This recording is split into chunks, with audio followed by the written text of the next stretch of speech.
So up to this point, I have been chatting about some of the introduction topics to Design Recruitment Agency freelance. Now we know what it is and how it works, it's time to talk a bit about what it takes to become a Design Recruitment Agency freelancer. Now, some of you watching may be full-time employed or solo freelance and may be interested in getting into DRA freelance. So over the next two videos, I'm going to be discussing the qualities and skills you will need to be successful at DRA freelance. In this video, I'm going to list some of the qualities. So if you're interested in becoming freelance, want to know more about Design Recruitment Agency freelance, then check out this video.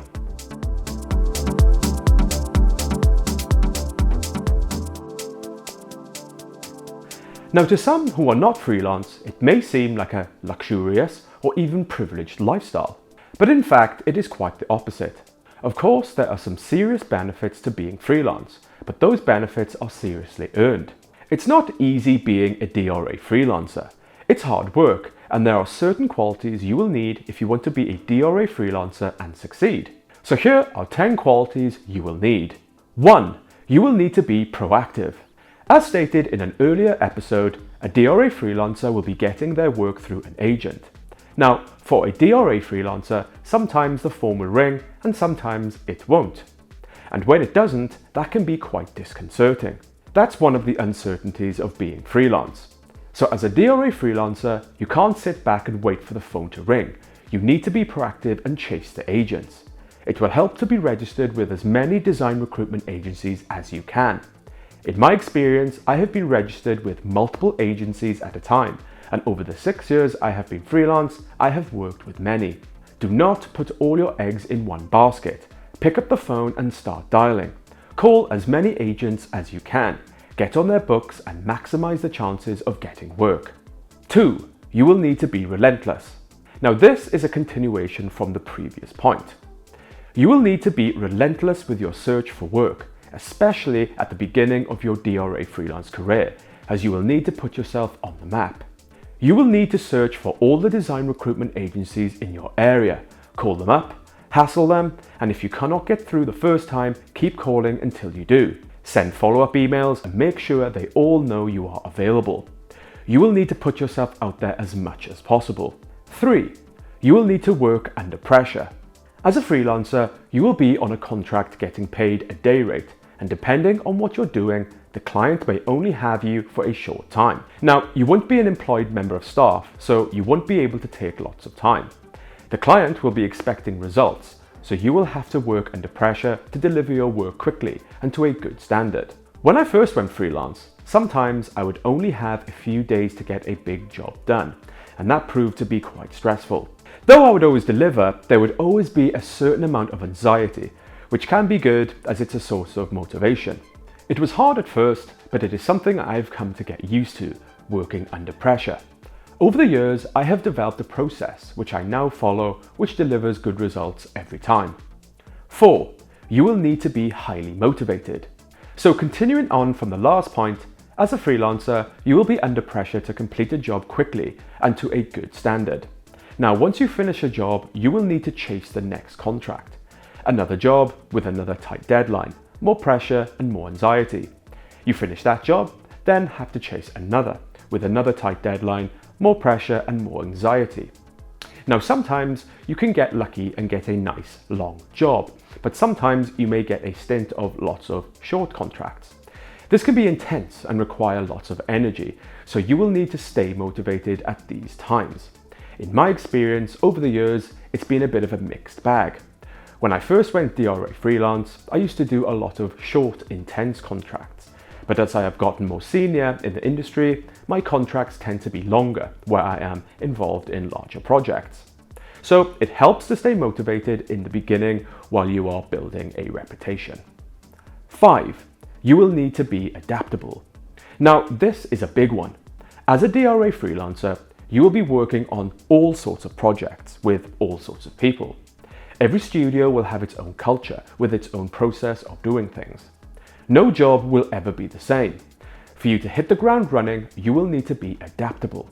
Sometimes you will work fast, sometimes you will be given longer. Sometimes you will work on your own, and sometimes you will work in a team. Sometimes you will work with senior staff, and sometimes you will work with junior staff. Sometimes you will lead, and sometimes you will need to take direction. It helps to keep an open mind and go with the flow.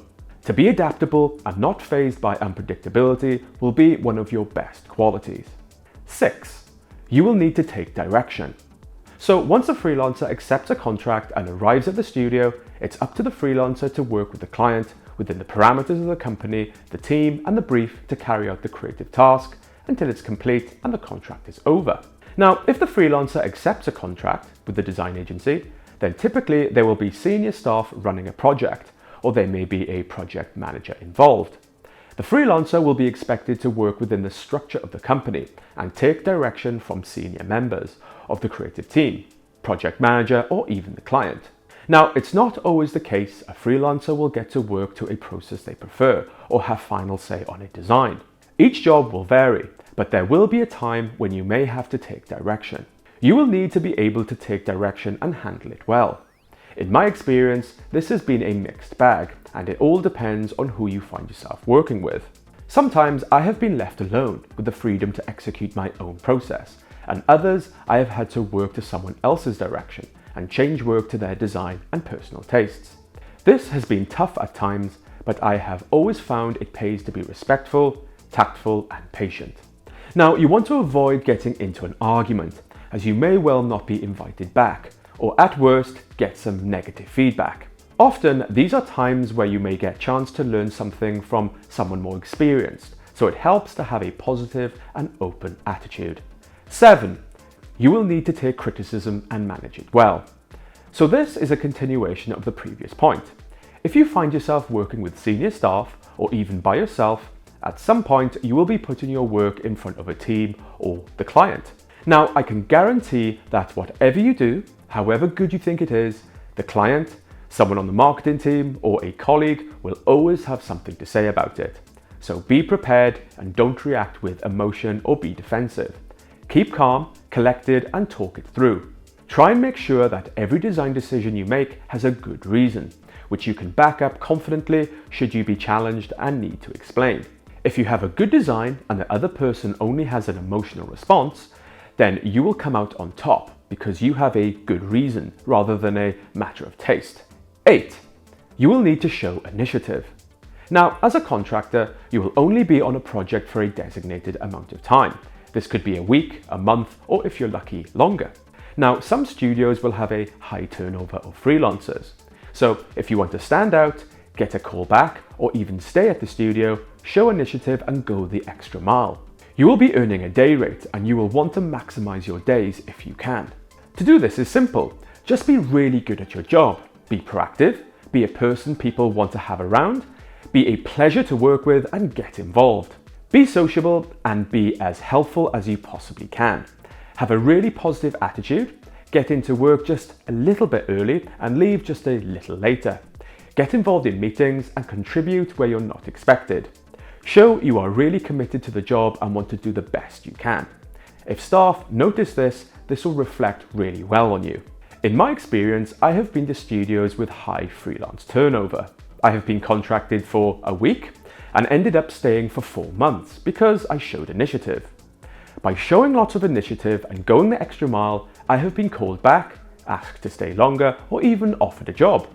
Now, I also have many peers who have remained in some contracts for months and even years because they are really good at what they do, they show initiative and prove to be a valuable member of the team. 9. You will need to work well with others. Now, more often than not, a DRA freelancer will be working on location at a studio within a team. Each contract will be a different environment with different people with different personalities. One of the important things a DRA freelancer will want to do is build a reputation. As well as being good at your job, it will help if you are able to work well with others. This always goes a long way and makes a really good impression. This can help you get good feedback or even a good reference after a contract. Now, if you want to be called back by a previous placement, it pays to make a big effort with other team members. And lastly, 10. You will need to be organised and diligent. Now, a DRA freelancer will often be expected to produce work swiftly and to a high standard to meet tight deadlines. Now, this can be a bit stressful if you don't have a creative process or your equipment ready to make progress. Over the years, I have developed a creative process, which I follow to ensure I can develop ideas quickly, and depending on the time span, I can expand or contract this process. So before I start a project, I make sure that all my process is ready and I have all the equipment I need ready so I can hit the ground running. In my experience, I find that being as organized and prepared as possible ensures I can spend more time and focus on being creative. Now, organization does not just apply to the creative work. A DRA freelancer will also have to deal with their own admin. A DRA freelancer will be required to fill out timesheets, invoices, consult with accountants, and take care of their expenses, taxes, and VAT. So quite a few things to keep on top of. A freelancer will need to keep an eye on things to make sure everything is being processed accordingly and invoices are being paid. Things can be missed. In the past, I've had to chase up invoices that have not been paid several times. So it really pays to stay organized. So to recap, qualities you will need to be a DRA freelancer. 1. You will need to be proactive. 2. You will need to be relentless. 3. You will need to work under pressure. 4. You will need to be highly motivated. 5. You will need to be adaptable. 6. You will need to take direction. 7. You will need to take criticism and manage it well. 8. You will need to show initiative. 9. You will need to work well with others. And 10. You will need to be organized and diligent. So those were 10 qualities you need to be a DRA freelancer. Now, if you have any questions regarding Design Recruitment Agency freelance, be sure to pop them in the comment section below, and I'll be sure to get back to you. So in the next video, I'm going to list 10 skills you will need to be a DRA freelancer. So see you in the next video.